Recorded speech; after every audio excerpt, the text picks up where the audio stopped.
Hello, Americans. I'm Paul Harvey. You know what the news is. In a minute, you're going to hear the rest of the story. Now, the rest of the story. Walter Davis was a local mechanic. Had a nice little shop over on North 5th Street. He worked alone mostly, so he was happy for the company when this neighbor fellow dropped in one day, asked if he might borrow some tools. "Anything I can help you with?" Wally asked. "Nope, not really. He just wanted to make a little model of a boat, that was all." Wally invited his friend to stay and work on his project right there in the shop.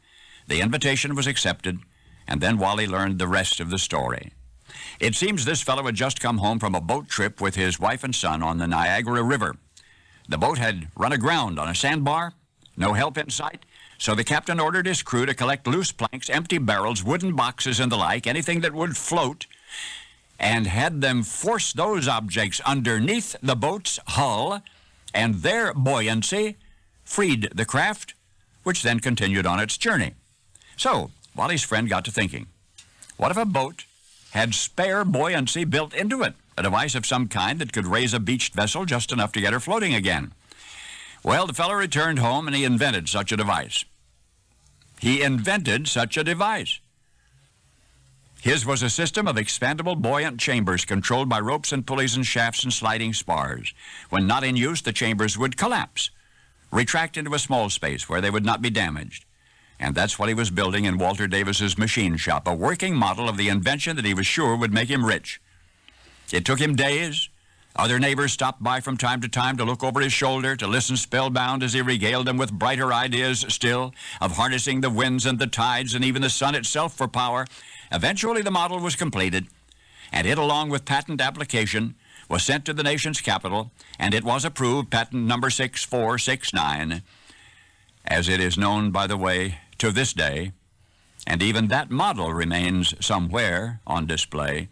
But as an invention, it failed.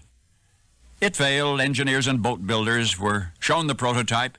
Its effectiveness was demonstrated, yet it was rejected. And its inventor, disheartened, went on, well, he went on to other things. Today, his inflatable apparatus is widely employed in marine technology.